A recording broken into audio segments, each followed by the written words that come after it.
everybody's doing well. Pray everybody's doing well.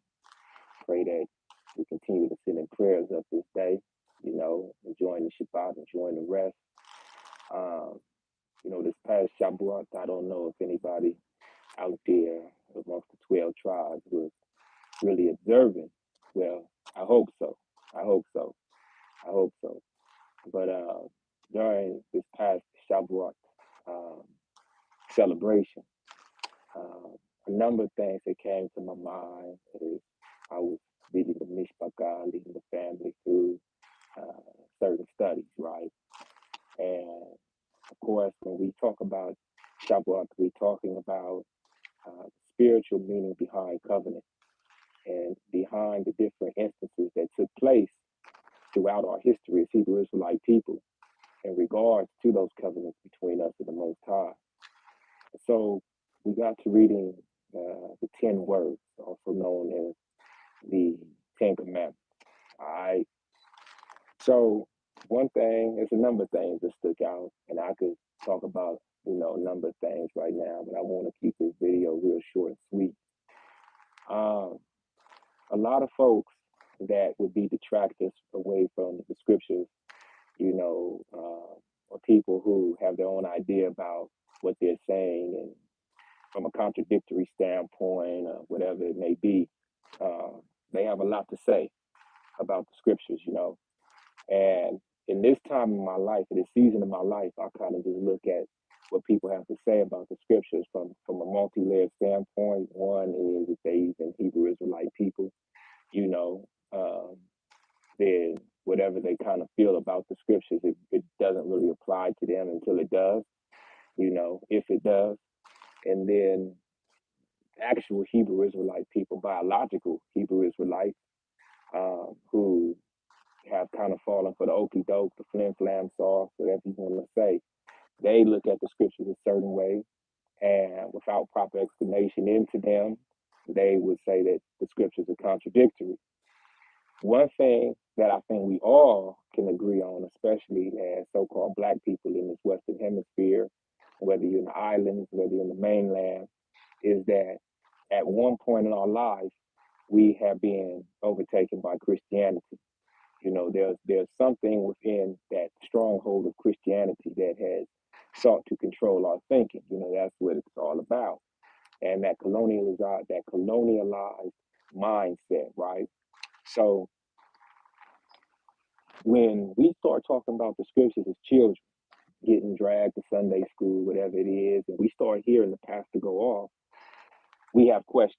Those of us who are more inquisitive, who truly want to know, have questions that we want to pose. And then when we pose those questions within a church setting, we're usually told to be quiet. We're told that you're asking too many questions, don't question God, or the pastor doesn't know the answer himself.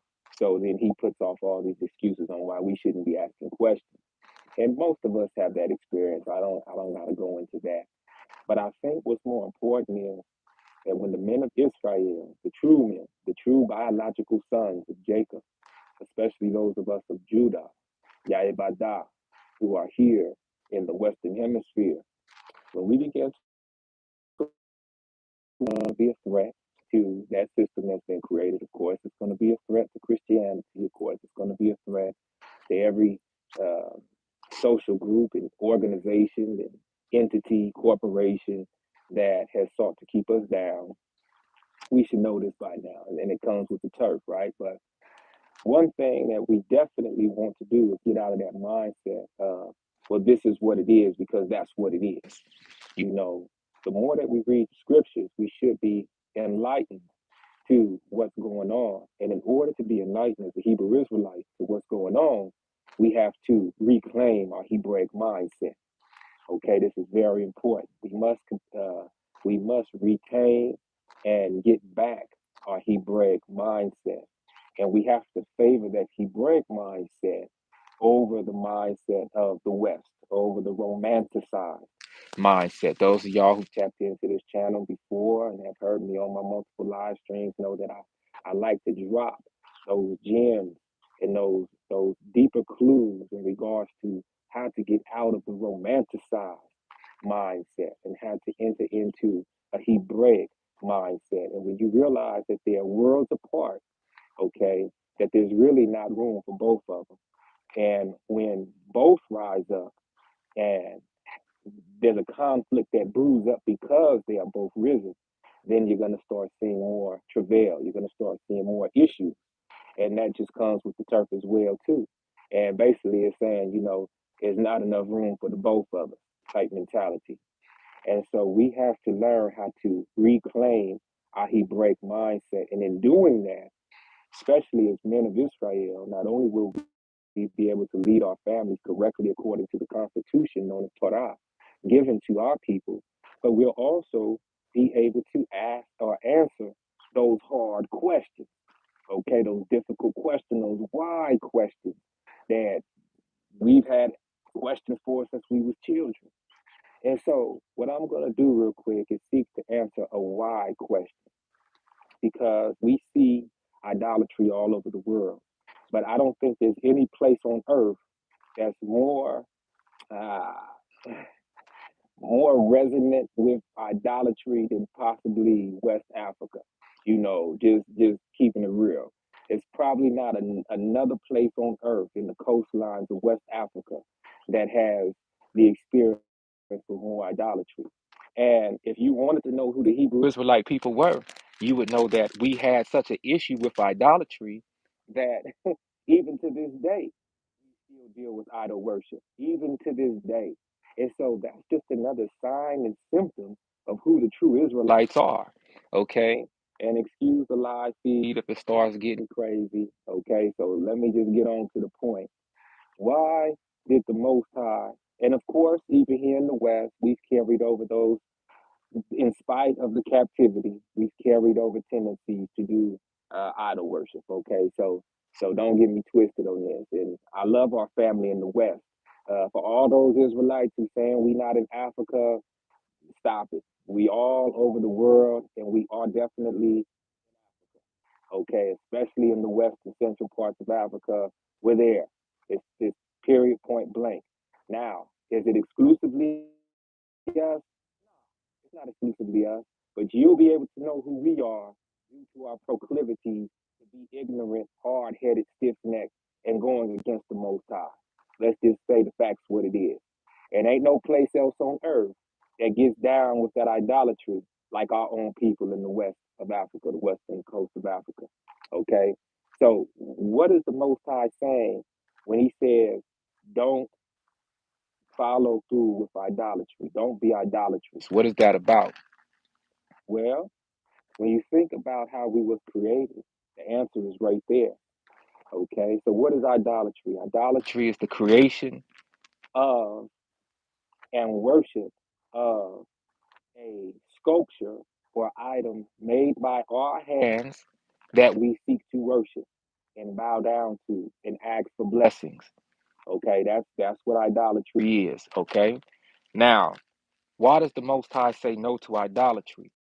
Well, first of all, when we go back to the very beginning of the book, I said we were created in the image of the Most High. Okay, male and female, created in the image of the Most High. And we were created as living beings, living souls. Okay, and in such, the Most High created us and formed us out of the dust, out of the clay. Okay, and breathed the breath of life into us. Okay, and once we were created, we were to worship the Most High.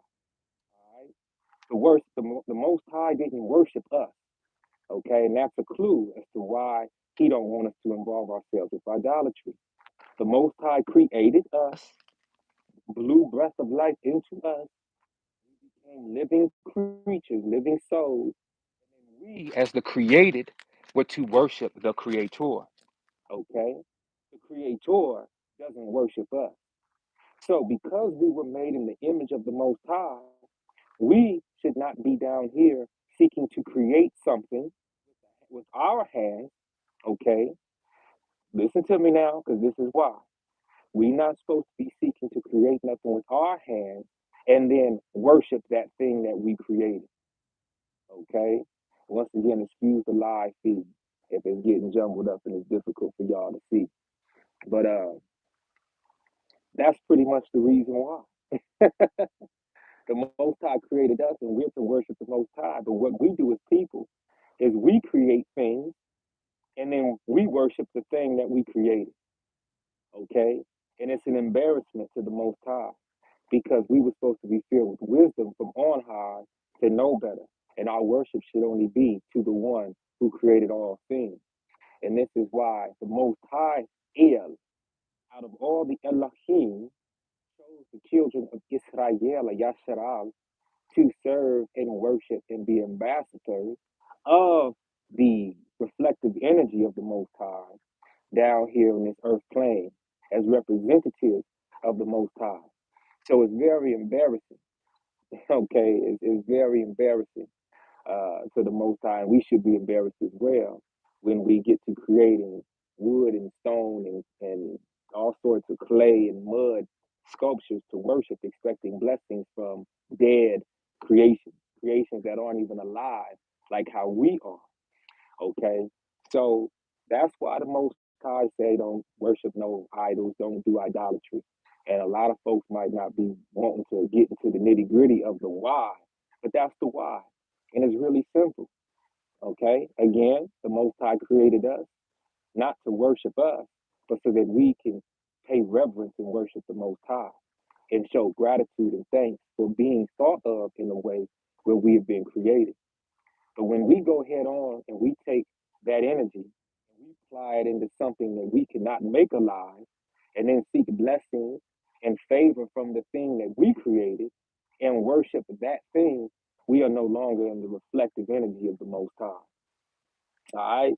So look, I hope and pray that y'all Shabbat as well, that you're moving forward in health and good wealth, and that you have your mind set on higher things. Have your mind set on the kingdom of the Most High, Yah, and pray that everyone is really just getting through what we need to get through. You know what I'm saying? What we need to get through, whatever that is for you. Get through it, get to it, give thanks always, continue to praise the Most High, and be grateful for all things. So look, this your brother True Jew, your True Jew, tapping in with you the only way I know how. Raw, real, and uncut. Until next time, most time, Mama Papa willing, I'll be back with another one. Shalom, shalom, go.